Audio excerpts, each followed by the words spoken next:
All right. Good morning, everyone. Really looking forward to this conversation as a way to build on the great conversation that we just had with Eric and Trevor. Here to have that conversation is Anna Lopes from IBM Ventures. IBM Ventures is sort of one of the leading investors truly deep in the CVC space in looking at and investing in quantum. And so building upon Trevor's comments, we're going to get the investor perspective. So first, Anna, tell us a little bit about yourself. Tell us how you got to IBM. Yeah, no, absolutely. And it's great to be here. And I'll just start with the disclaimer that despite having an astrophysics degree, I am not the technical expert here. So I'll bring the investment perspective.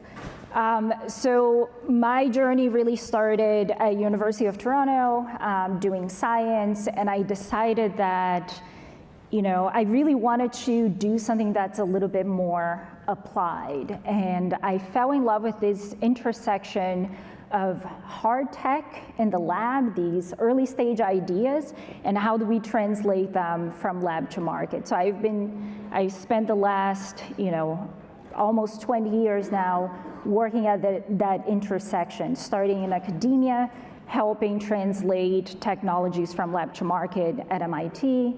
I joined a startup, so again, helping define commercial go-to-market strategy. And then I joined, the dark side and the corporate side. I was at GE Ventures before coming to IBM Ventures. And in the quantum side, I've spent the last 8 years working with our quantum team on a go-to-market strategy. How do we build and scale a business in quantum computing? And now I'm on the investment side. So really looking at opportunities for us to invest. Fantastic. Funny side note or question. You mentioned in our prep conversation something about qubit being a reference for productivity at IBM Ventures. What does that mean? Yeah, no, so I think I'm one of the few people on the investment side that get paid to say the word qubits as many times as possible, which, qubit really, if you think about the classical computing where we talk 1 and 0s being the bits, in quantum computing we use the word qubits. But we won't go into a lot of technicalities here. Well, so following that lead, bring this down to how do I explain quantum to my grandma, right? I don't have a physics background. Yeah. I haven't taken physics since high school. I'm sure that, crosses a number of people. Not everyone, you have a lot of technologists in the room, but a lot of people probably, can't give a clear, plain English description of quantum to an unsophisticated family member. So how do we bring this very interesting, very novel technology down to earth a bit? Yeah, so I'll start with, Trevor was talking about some different quantum modalities. I'm going to bring it up 10 notches. So a lot of times I have to talk to whether it's clients or fellow investors that have no foundation when it comes to quantum computing.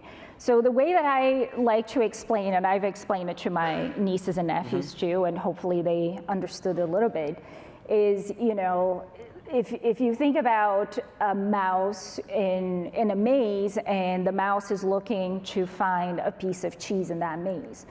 With a classical computing, the mouse would be going through each individual, it would keep trying one try at a time. So it would go one way and hit a wall and would have to try again. So it's basically, doing one way at a time. In a quantum computing, because quantum computing is based on quantum mechanics and the way nature operates, and it's a little weird, the mouse would be able to elevate, become a cloud, and actually look at all of the different paths at once and be able to identify where the cheese is. So the reward would come a lot faster. But with quantum computing, it's not just about getting to an answer faster than a classical computer. it's also the value proposition, and this is where we're headed, is actually being able to solve problems that you're unable to solve today, or even in the future as GPUs and classical computing continues to push the limits of physics. They're not going to be able to solve those problems, and mostly because nature is it's quantum in nature. So in order for us to really be able to speak the language of nature, we need a machine that's able to speak the same language. It's fascinating. That's super helpful. I'm the mouse. So Trevor talked a bit about the intersection of quantum and how quantum can really build upon and accelerate the moment that we're in, which sort of feels like quantum feels a little bit further, but maybe it's not. But clearly we're in the AI moment, right? And talk to us a little bit, or build upon what Trevor said about the intersection of quantum computing and how that might be a complementary technology to AI. Yeah, and I agree with a lot of what Trevor said in terms of quantum is here. So it's no longer science fiction. I know, there are folks out there that sometimes say, quantum is 10, 20 years away. It is not. So the way that we see it at IBM, we have developed systems that are already useful. So we have entered the era of utility where customers are actually building applications on top of our quantum computing. Yes, there's still work to be done, but we are at that point where we have seen real traction when compared to a classical computer. So for us, it's not a matter of if, it's a matter of when. And IBM has been very outspoken about, by the end of this year, we actually are going to see verifiable quantum advantage, which means that, we're solving problems where we have clear advantage over a classical computer. So help make that concrete for us. Give us a couple of examples of where either you're seeing today or where you expect to see by the end of this year, sort of real outputs coming from quantum computing maybe in a couple different market segments. So we've seen, a lot of the applications that we see the promise in quantum in the near future, and Trevor talked about some of them. So optimization, we're looking at materials chemistry, discovery, and we're looking in financial services as well. So a couple of very recent examples. So September of last year, HSBC actually published a paper where they've used IBM's quantum systems, and together in a research we were able to demonstrate, I believe it was about 34% improvement over a classical computer in simulating bond trading. So that's significant if you think about competitive advantage over other investment banks out there. The second one we just published this week with Cleveland Clinic. We were able to simulate a 303 mini protein using a quantum computer. So this is really the starting point for us to be able to start simulating again nature in a way that a classical computer is not able to do. So then those are examples using IBM's quantum computing. So now bring us into the venture program. Yes. Right? Let's talk about how you are thinking about approaching quantum computing investing, the kinds of investments you've made already, and the things you're looking for in the future. Yeah, so as I said, we see this as the era of utility. So to us, the hardware, the foundation of quantum computing is at a point where we're going to see companies emerging, which we already have invested in a few. There are building real world applications on top of those systems. So from an IBM Ventures perspective, our focus is really on investing in those companies that at the end of the day will be delivering value to clients. They'll be the ones using hopefully our systems, but there are others out there as well, but they will be building applications that are solving problems in the real world. So we've looked at companies in the materials discovery space, so we've made an investment there.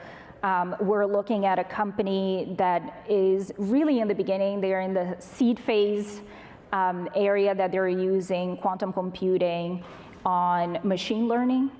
We're looking at another company also in the seed space that's using quantum computing in medical imaging applications. And one way that we're doing this, the investments, is actually through some partnerships as well. So we've partnered last year with the University of Chicago in helping foster an ecosystem of startups that are utilizing this great new invention of quantum computing to solve the world's greatest problems. So you will be, seeing a lot more startups popping up in this space. And as an investor, if you're not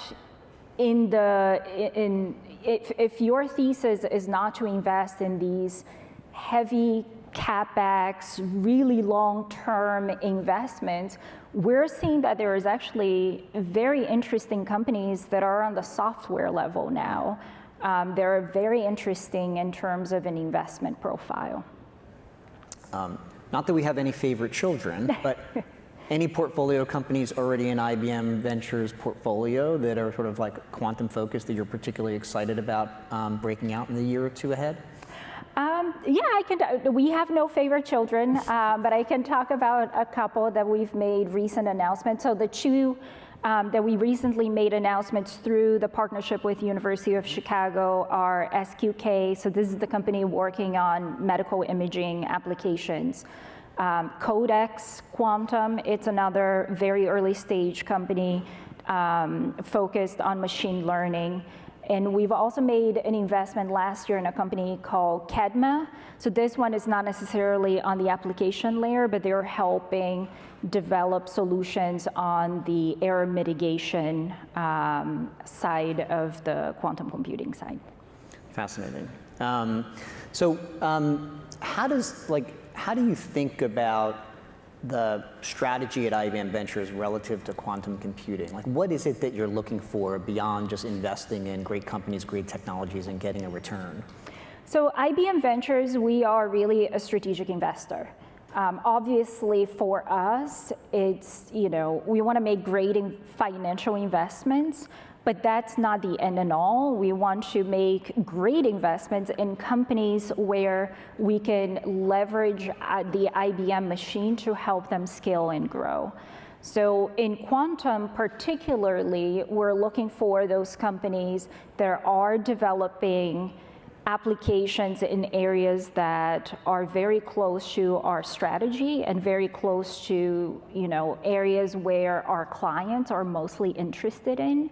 Because ultimately, and, before coming to Ventures, I spent a lot of time in IBM research helping think about how do we scale technologies from lab to market. And what I have found personally, it's a lot of, the corporations, the parents of the CVCs out here, they're not necessarily interested in owning a solution, especially in quantum computing. It takes a lot for, the end user, let's say a pharma, for example, to own a quantum computing application. They'll need to find quantum physicists out there, and there are not many of those around the world. It will have to invest in the development of the application. You're going to have to invest in the maintenance, and how do you scale that? So I see that startups they have a uniquely value proposition in not only being able to develop solutions for not only one client, but multiple clients in a particular industry, but also be able to scale and grow. So for us, when I think about IBM Ventures and how we're supporting our business is, of course, one, helping foster an ecosystem of startups that hopefully are building on top of our foundational technology, but also helping those companies scale and grow applications that can solve problems for IBM's clients. So investing is sort of a collaborative endeavor, right? How does IBM Ventures think about collaborating with other investors, whether they be traditional VCs or lots of people in this room that might be syndication partners? So we love to collaborate and syndicate. So number one, if you have questions at all about this space, we're happy to chat with you. We've brought a lot of different investors who were quantum curious. They weren't ready to write a check yet, but they really wanted to understand what's happening in the space, and we're happy to have a deep down conversation about the industry and try to be non-biased as possible when it comes to the actual quantum systems. We're also happy, I've arranged many conversations between investors and our quantum technical teams. We've had some investor colleagues that were interested in investing in a certain company. They didn't have any expertise in-house, and they wanted to really understand more from a technical perspective. And I would bring them in to have a coffee chat with one of our technical experts, and they'll give not IBM's point of view, they'll give their own personal point of view from a technical perspective, how they see that company, what can potentially be, the challenges in scaling. Yeah, fun question, and then we'll open it up in case we might have time for one question from the audience. But at what point, if ever, does sort of the power of quantum computing sort of end up in the laps of an individual, right? Like, do you ever see sort of having quantum computing power for personal use at some point? And if that is a possibility, like, what would you do with that? Yeah, so I think that falls under more the category of the hype. I'm not sure if I see in the future, at least not in the next 10 to 20 years, all of us carrying a quantum computer around. Quantum computers are great for solving specific problems. And Trevor talked about that, and this is also our point of view. Quantum computers are not going to substitute the GPUs. It's really a hybrid approach to computing. Personally, I would love to use a quantum computer to solve the TSA lines. Right. I think all of us probably would appreciate that, but I don't think we're there yet, although we're getting close. Fantastic. We have time for one quick question if there is one. All right, we are out of time perfectly for 20 minutes. Thank you, Anna. That was wonderful. Thank you. Appreciate it. Thanks, Ian. Oh, yes.